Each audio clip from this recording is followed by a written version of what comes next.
buenas tardes, amables televidentes de Al Punto, por su canal Telefuturo, Canal 23, su red de canales de los sistemas de cables en todo el territorio nacional.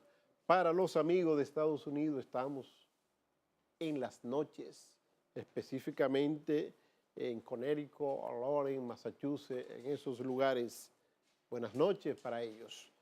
Miren, la semana avanza, sin lugar a duda, que de cara a esa semana de asueto, a esa semana de descanso de las y los dominicanos, que es la Semana Mayor.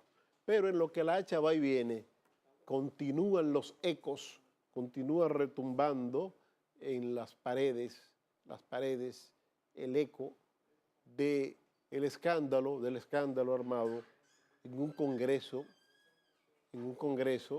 de mayoría PLDista, La diputada Minú Tavares Mirabal,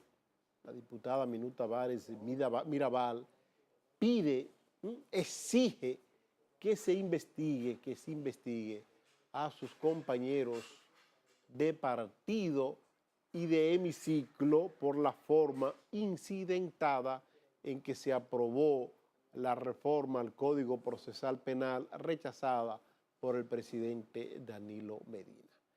Minú Tavares Mirabal, una dama, indudablemente pues tiene su razón, porque la forma en que se aprobó esa reforma al Código Procesal Penal, una forma bastante cuestionada. Dice Minú que estos colegas la engañaron, que se sintió engañada, en tanto que el presidente de la Comisión de Justicia de la Cámara de Diputados, el diputado Demóstenes Martínez, justificó la modificación hecha al artículo 85 del Código Procesal Penal. ¿De qué forma la justificó? Él la justificó en el sentido de que Minú no dio lectura, no leyó esas modificaciones presentadas como propuestas ante la Cámara de Diputados. Entonces, al no leerla, pues ella no sabe por lo que votó.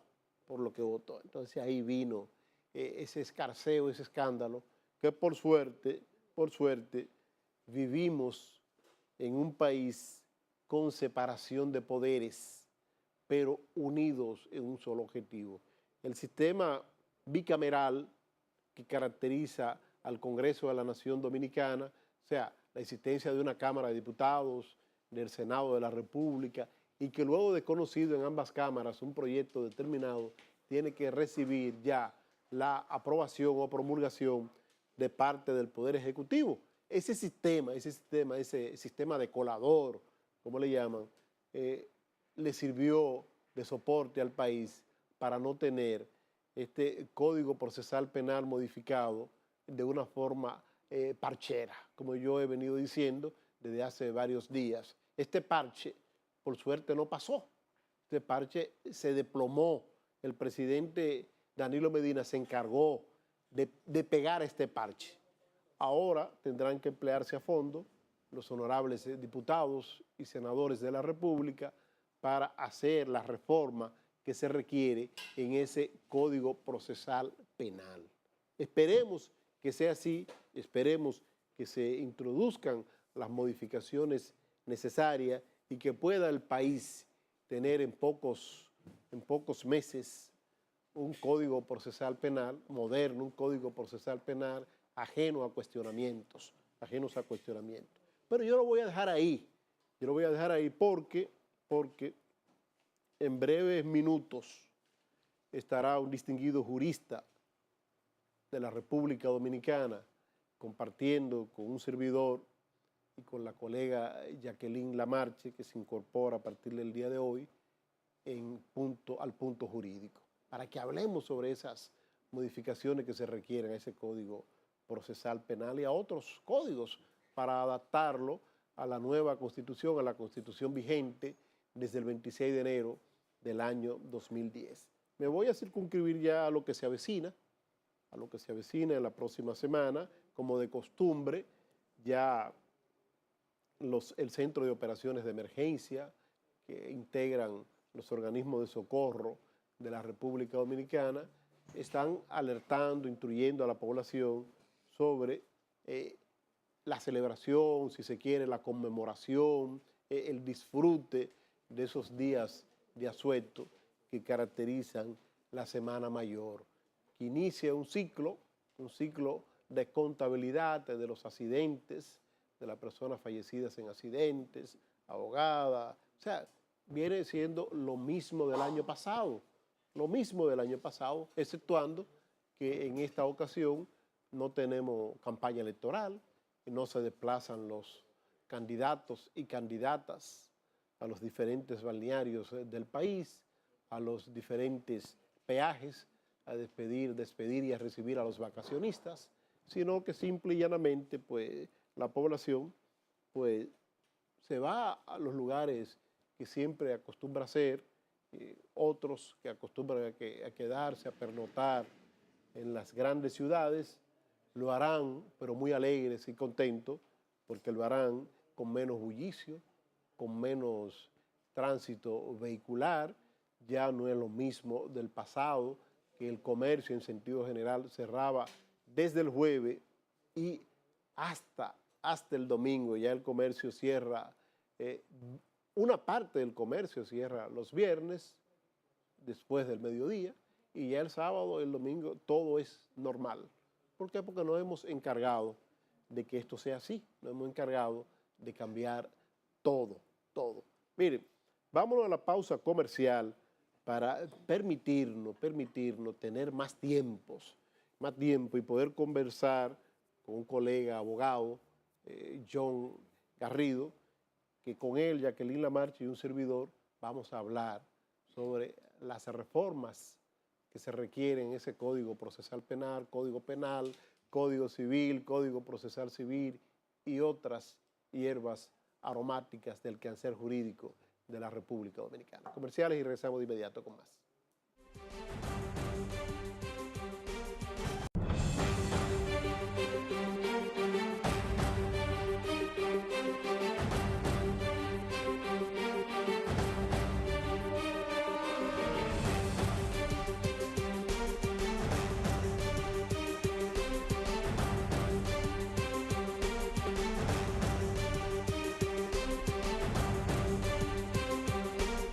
Buenas tardes, amables televidentes de Al Punto. Aquí estamos como cada tarde con su espacio, con el análisis de la actualidad nacional e internacional, y como cada viernes estamos con los aspectos económicos en Economía al Punto. Hoy con la directa y apreciada amiga Carmen Carvajal. Carmen, ¿qué tal? Muy bien, Ramón, ¿cómo está todo? Excelente, viendo que esta ha sido una semana de muchas informaciones, como de costumbre, en el área económica. Tú oyes muy que optimista. Es columna vertebral de una nación, la economía, ¿verdad? Pero como que tú estás más optimista que el Banco Mundial con relación a la economía. ¿Verdad? Sí, porque el Banco Mundial está ¿Qué haciendo dice? unos pronósticos medio tétricos, ¿no? Con relación a América Latina, que dice que se va a ver muy afectada con las políticas monetarias que está adoptando los Estados Unidos y con la decaída de la economía china, que se refleja en una reducción de la demanda de materias primas y también en problemas para acceder a recursos frescos en los mercados. Bueno, Así que el asunto es que el Banco Mundial, hay días que amanece positivo y hay días que amanece negativo.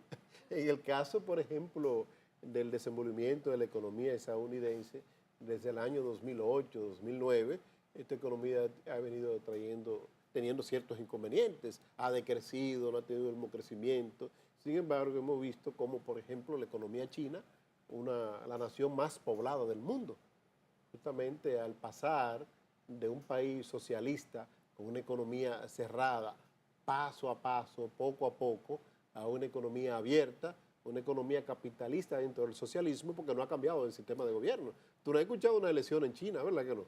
No has No, escuchado una elección en pero China. la economía es Pero, completamente capitalista, exacto, pero sin embargo, poco a pero poco, centralizada. exacto, poco a poco esta economía china fue capitalizándose hasta que se convirtió en una economía capitalista. Y es lógico que sea así. La nación más poblada del mundo, con más de 1.500 millones de habitantes, dentro de los cuales 1.300, 1.200 potenciales consumidores, si usted logra pegar allá un pastelito pimpa, que se hacía ahí en la Ortega C, ¿verdad?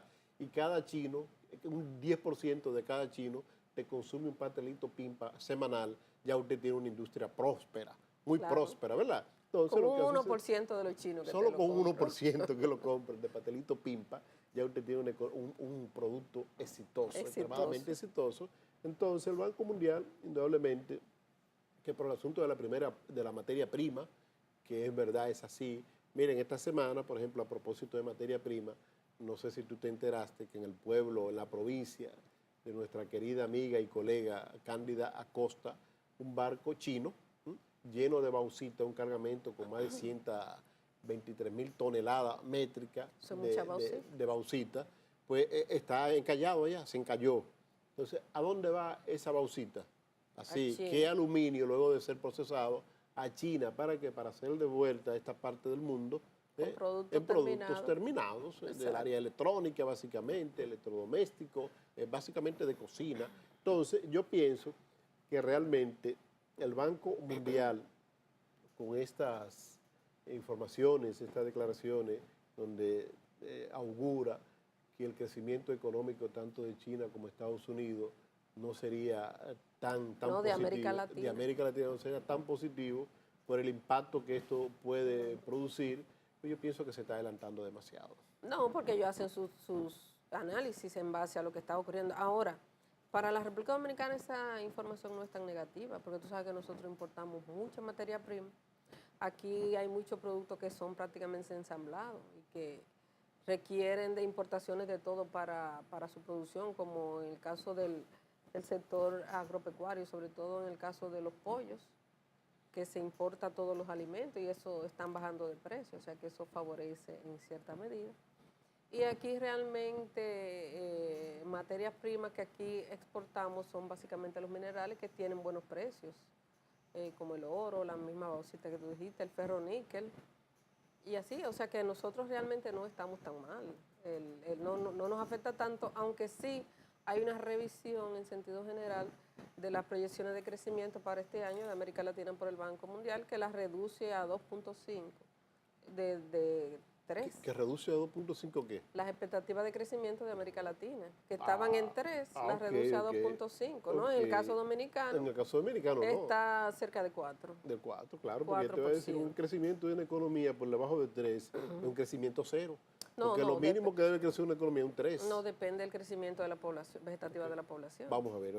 Porque a mí me han enseñado de que ustedes, los economistas, la gente que sabe de economía, que un país para poder sostenerse, mantener su aparato productivo y su crecimiento pírricamente, mínimamente, tiene que tener un 3%. No, depende, porque por ejemplo la economía americana nunca crece un 3%. No, por aquí en Santo Domingo. ¿Cuánto? Bueno, lo que pasa es que eso tiene mucho que ver con el crecimiento de la población y con una serie de factores, tú sabes. ¿Cuál debe ser el crecimiento mínimo, Carmen? Te estoy entrevistando ya que debe el país. Porque eso depende, tú sabes, pero no, por ejemplo, lo que pasa es que aquí la República Dominicana se acostumbró durante casi 30 años a tener crecimiento por encima de 5, que para cualquier, que se considera espectacular, tanto lo considera esa tasa de crecimiento, la considera el propio Banco Mundial y el Fondo Monetario como espectaculares. Sin embargo, hay un informe reciente de enero del Banco Mundial precisamente que habla sobre un crecimiento que no se comparte, no recuerdo bien el título, de crecimiento no compartido, que se refiere específicamente al caso de la República Dominicana. Es un informe sobre la República Dominicana bien extenso, que habla de cómo en los últimos 30, 40 años la República Dominicana mantuvo una tasa de crecimiento que califica de espectacular, pero que no se ha reflejado en la reducción de los índices de pobreza O sea, es un crecimiento que no se ha compartido, que no lo ha compartido la población, y habla de que todavía a esta altura del juego, 4 de cada 10 dominicanos es pobre. Ya. O sea, que el 40% de la población dominicana es pobre. Pero es un informe muy interesante, tú sabes, porque ahora vamos a entrar a un plano que a ti te gusta mucho, en el ¿Cuál plano es? político, por ejemplo. En el 2000, cuando el doctor Leonel Fernández entregó el gobierno a Hipólito Mejía del Sí. PRD, el índice de pobreza estaba en un 32%. Y al dejar el del El- señor Mejía el- el gobierno, Estaba en 50. ¿cómo va a ser? 49.8. Pues se duplicó casi. No se duplicó, pero creció casi 20. ¿Qué pasó? La crisis bancaria del 2003, que se manejó de una manera como la están manejando ahora los europeos, ¿no? Ya. Evitando que la banca quiebre y haciendo que la gente pague ese problema, ¿no? De esa crisis bancaria. O sea, las habas de la crisis bancaria lo pagó la población, Ya. con un empobrecimiento de que el número de pobres en el país era en el 2000 de 2 puntos y pico, 2.1, algo así, y ya en el 2004 eran 4 y pico. Pero lo que te decía, se duplicó entonces casi. Sí, entonces, Sí. y también pasó eso con la pobreza extrema. ¿Qué pasa también? Que según ese informe, que los sectores que han contribuido más al crecimiento de la economía dominicana, como el turismo, zona franca, telecomunicaciones y la banca, no generan empleos. Ya. ¿Tú ves? Entonces, si no generan empleo, no contribuyen a reducir la pobreza. Ya. ¿Y qué pasa también? Que pasa mucho, sobre todo en el sector de turismo, que muchos de los empleos que genera, de los pocos empleos que genera, se lo dan a los extranjeros. Si tú vas ahora, la mayoría de los resorts del país están llenos de Extranjero. extranjeros. Es turismo barato, como yo le llamo, porque es un turismo todo incluido. Tú No, ves, pero no es tan barato, y aquí se ha estado evolucionando, y aquí hay muchos hoteles que tienen muy buen nivel, tú sabes. Entonces, cuando tú tienes una economía que los sectores que crecen no generan empleo, no hay forma de que tú distribuyas eso. Y además está el hecho de que la República Dominicana es el segundo país que menos impuesto cobra en América Latina. Solamente Guatemala cobra menos que nosotros. Nosotros tenemos un 13% de presión tributaria.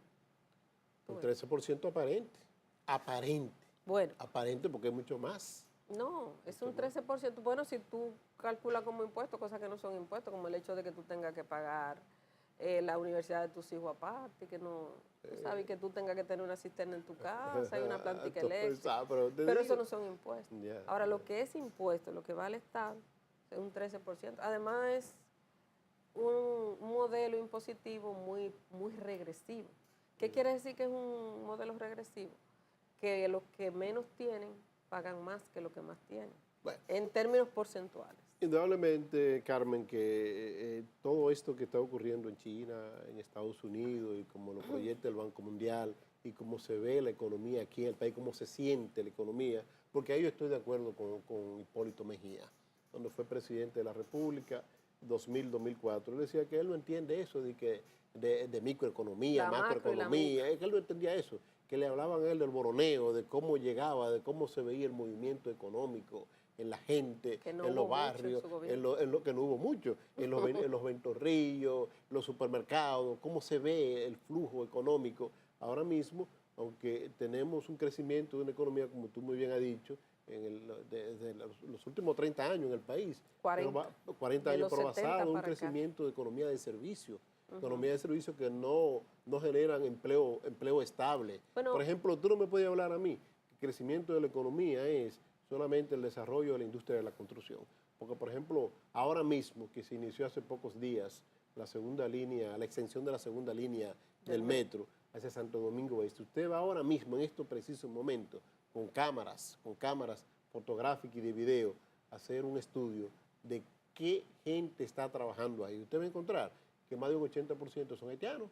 pero Están haciendo trabajo bruto. Entonces tú estás estás contribuyendo diciendo que al crecimiento de la economía, pero de otra nación. pero tú estás diciendo que el Estado está violando la ley. Claro, el Estado es el principal violador de la ley en materia de construcción. Entonces, En materia de porque construcción. eso pasa a partir de Mira. determinado momento, porque en los gobiernos de Balaguer, que podrán tener todo lo malo que tú quieras, pero la construcción hacían dominicanos. pero pagaban mejores. En ese entonces pagaban mejor. Me contó una amiga mía, que no está muy lejos, de que una vez cuando se hizo una remodelación al edificio de la Cancillería,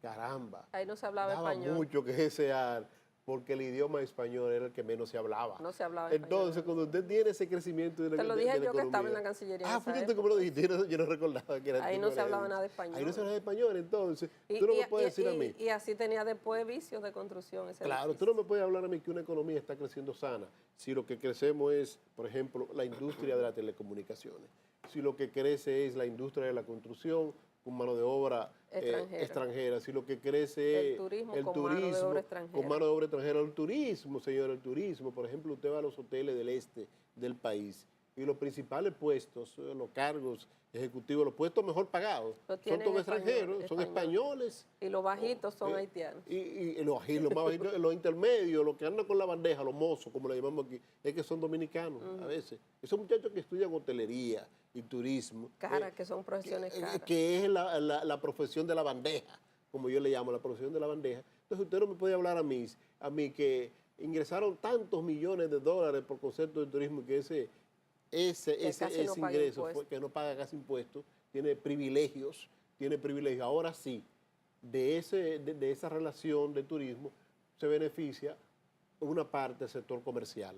El sector comercio importador. ¿Sabe por qué el sector comercio importador? Porque, por ejemplo, a un turista que viene al este del país, que es el turismo más caro del país, usted no va a brindarle un queso Gouda fabricado en Sosúa, Puerto Plata. Usted tiene que brindarle un queso. ¿Por qué no? No, tiene que brindarle un queso de calidad. Hay queso muy bueno hecho en el país. Pero tiene que brindarle un calidad. queso de calidad, porque ese turismo te va a exigir. No. Porque, ¿qué pasó con el turismo, por ejemplo, Lo que hay es que mejorar la producción de aquí, pero aquí se están haciendo buenos quesos y se están dando en los hoteles. Fue un ejemplo que puse, Pero no me gustó leer. No te gustó el ejemplo. Bueno, vamos a decir, cualquier otro producto sin identificar de poca calidad del país, usted no se lo puede brindar a un turista que viene extranjero. Mira lo que pasó con la gallina de los huevos de oro, que se la comieron en Puerto Plata. Sí, pero en Puerto Plata fue ya muchas cosas. Se comieron la gallina de los huevos de oro, como les digo. Maltrato al turista, los taxistas peleándose ese por todo ellos, incluido, ese todo incluido, fue mejorando de una manera tal que al turista le brindaban, por ejemplo, al mediodía, la comida buffet, el buffet que se brinda en todos los resorts. Entonces, lo que sobraba al mediodía, te lo movían, volvían y te lo ponían en la noche. No, Entonces fue matando y la el infraestructura interés. física Y la infraestructura sin deteriorada. mantenimiento, los taxistas querían asaltar. Pero yo prácticamente. defiendo el turismo, porque también, el turismo ha ayudado mucho a la economía dominicana. Pero yo lo que quiero decirte, Carmen, que sostenido. usted no puede sustentar el crecimiento de una economía solo en esa economía de servicios. Mira, por ejemplo, la agroindustria. Eso te iba a decir. Ahora la gestión de Danilo es que está impulsando un poco la agroindustria. Pero sin el turismo aquí no tuviéramos tanta producción agropecuaria. Porque el estamos de acuerdo principal consumidor de la producción agropecuaria dominicana son los hoteles. Y es una especie de exportación dentro del territorio que no implica tanto gasto como cuando tú exportas fuera del país, que también está creciendo mucho la exportación de productos agropecuarios fuera del país. Pero los hoteles consumen muchos otros productos que se generan en el país. O sea, el turismo es responsable de una gran parte de la economía, del movimiento de la economía dominicana. Bueno. En ese sentido yo lo defiendo y yo pienso que hay cosas que hay que revisar del turismo, como eso de la mano de obra, y hay otras cosas, pero realmente el aporte que ha tenido el turismo a la economía dominicana no se le puede negar, y su importancia dentro de la estructura económica de la República Dominicana. El aparato productivo dominicano tiene que ser revisado de arriba abajo. Yo creo tiene que ser revisado de arriba abajo para tratar de que la economía dominicana crezca, tenga crecimiento, pero en bases sustentables, en base fuerte, para no usar la palabra que acuñó un famoso pelotero dominicano, anunciando una entidad bancaria que se fue a pique y que esa frase se ha desacreditado en materia económica. Exactamente. Vamos a los consejos comerciales, Carmen, y regresamos en breve con más de Economía al Punto.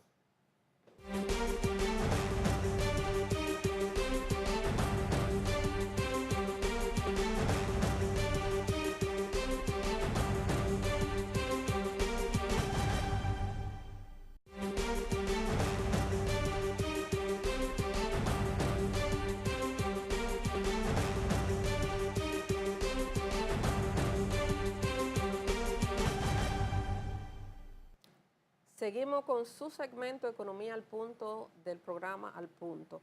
Ramón, esta semana ha habido, la gente de Falcon Bridge, Falcondo, Extrata Níquel se llama ahora, no Falcon Bridge, Falcondo, Extrata Níquel, tienen una intensa campaña de promoción de su proyecto para explotar Loma Miranda.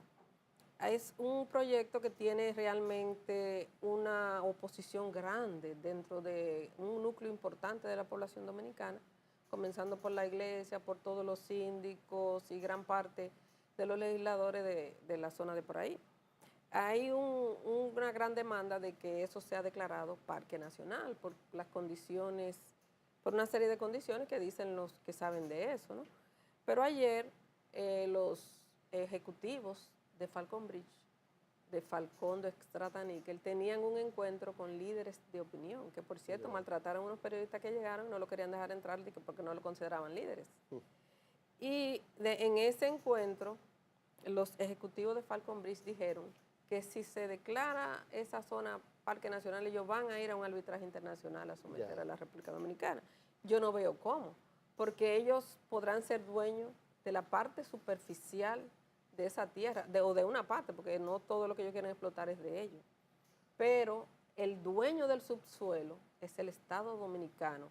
Y para ellos poder explotar la riqueza que hay en ese subsuelo, ellos necesitan una autorización del Estado Dominicano, la cual se da luego de que ellos cumplan con una serie de requisitos que todavía no han cumplido, comenzando por el estudio de impacto ambiental, que no es solamente aquí que se ha dicho que es un estudio mal hecho, sino que lo dijo las Naciones Unidas.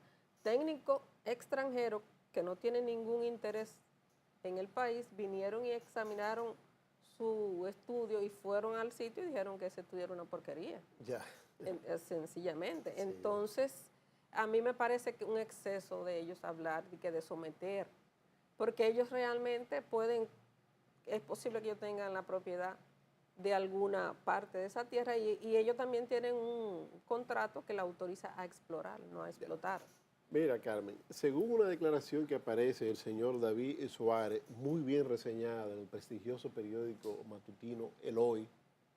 Por Cintia Abreu. Mira, exacto, dice esa reseña que aparte de esto, entonces Cintia hace una reseña con mucha información, con buena información, que esa zona de 67,000 tareas que se pretende convertir en área protegida, en esa zona hay 15 propietarios de área superficial que habría que indemnizar por lógica si el Estado lo declara de utilidad pública, como se declaran los parques nacionales. De esos 67,000, apenas 22,000 pertenecen a la Falcon Bridge como tal, 22,000. Entonces, como tú muy bien dices, el Estado es el propietario del subsuelo. Del subsuelo. Entonces, yo creo que lo de la empresa Falcon Bridge a través de su vocero, David Suárez, es la patada del ahogado. Exacto. ¿Cuál es la patada del ahogado? Bueno, yo me voy a ahogar, pero el que está a mi lado se va conmigo. Exacto. Entonces, ¿qué quieren ellos montar? O te doy un susto, por lo menos.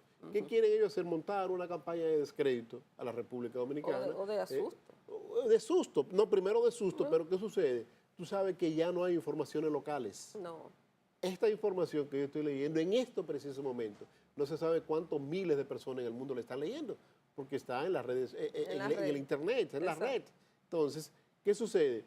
Si llega esta información, suponiendo, a un inversionista chino que está interesado en invertir en esta parte del mundo, dice, ven acá, si esto sucede, que esta gente tiene una concepción, porque ellos están vendiendo eso, que tienen esa concepción, desde el año 1969, y el Estado le está negando la explotación de eso, yo no voy a arriesgar mis capitales a un sitio de que mañana quizás me van a objetar qué yo puedo hacer en terreno que compré ahí. Tú recuerdas que en ese entonces, todavía en el 69, había una ley que establecía que los extranjeros no podían tener propiedades inmobiliarias aquí en el país. Todavía existía esa ley. Sí, hasta no hace tampoco. Hasta no hace Fue poco. con el desarrollo del turismo que sucede. ¿Qué sucede? Cuando esa empresa minera vino aquí al país, yo voy a buscar ese contrato. Lo voy a buscar, que tiene más de 50 años aquí en el país. existía No, esa tiene ley. menos de 50, del 69 para acá no van 50. Porque existía, esa ley existía todavía. Entonces hay que ver qué contrato firmó el gobierno con ellos ¿Y cómo ellos compraron esa tierra? y cómo ellos compraron, cómo adquirieron esas tierras, ¿verdad? Entonces, para Que eran propiedad del Estado. hablar el mismo lenguaje de ellos, hablar el mismo lenguaje de ellos. Yo recuerdo muy bien que aquí vino un minero aquí a hablar con nosotros, lo entrevistamos. Oye, no digo un ecologista, sino un minero, Un minero. un exdirector general de minerías, que decía que justamente lo que a la Falcon Brick se le dio fue el derecho a explotación, a exploración, como que tú es muy lo bien que se dices. da. Entonces ellos, en todos esos terrenos que compraron, exploraron, y dentro de la exploración se le dijo que la mayor reserva de níquel que ellos querían estaba ubicado justamente en la Loma La Peguera de Bonao. Exacto. Entonces ellos decidieron comenzar a explotar ahí. Después Ortega. Entonces, después Ortega, ambas lomas la depredaron. Y la han dejado pelada. Y la han dejado pelada. No han cumplido con el contrato, con el pasivo ambiental, con la reposición medianamente del pasivo ambiental, porque nunca más ese pasivo ambiental vuelve a estar como Igual estaba. No vuelve nunca más a Pero estar. además, Ramón, una cosa, ellos han buscado el peor momento para esta campaña, un momento en que hay una sequía enorme en el país y donde en Haití lo han declarado de emergencia internacional por la hambruna que Por la hay. sequía. Entonces, cuando esta mañana presentaba el senador de La Vega unas imágenes, unos videos de ahí, como tú ves cómo corre el agua, la llovedera, cómo cae el agua por todas partes, y la gente disfrutando ahí de los balnearios. Entonces, tú me vas a decir que esa agua no es importante, cuando el país se está desertificando también. Aquí son cientos de ríos que se han secado, miles de acuíferos. Entonces, en un momento en que hay una sequía, que la casa y todo el mundo está advirtiendo de la gran sequía que hay en el país, y que en Haití, el vecino nuestro, que nos está exportando su desertificación para acá, está declarada con una emergencia internacional por la hambruna que hay, por la falta de producción, porque no tienen un chele de agua para producir. Entonces, la Falcon Bridge viene con esta campaña aquí a esta altura del juego y va él a condenar, a tratar de que condenen al país porque quiere proteger esos recursos. Esto como no tiene lógica. Te digo, te reitero, la patada del ahogado. Si yo no puedo ganar lo que quiero ganar, mira, además han mentido. En ese encuentro se mintió. Sí. Se mintió en alto grado. Siguiendo con la reseña de la colega periodista del periódico Hoy, ellos dicen, por ejemplo, que la explotación de Loma Miranda en 20 años le daría de ganancia 6.400 millones de dólares, de los cuales, y es una mentira garrafal, que nadie se la va a creer, el Estado Dominicano recibiría 5.400 millones de pesos. Estuviera peleando el Estado, no ellos simplemente, de manera altruista, recibirían 1.000 milloncitos. Para no dejar. Entonces, pues, no, mire, ya aquí No los somos taparrabos, indios. el taparrabo, de 1492, las personas que vestían en taparrabo, que eran los aborígenes, los indígenas, que en menos de 100 años lo mataron todos.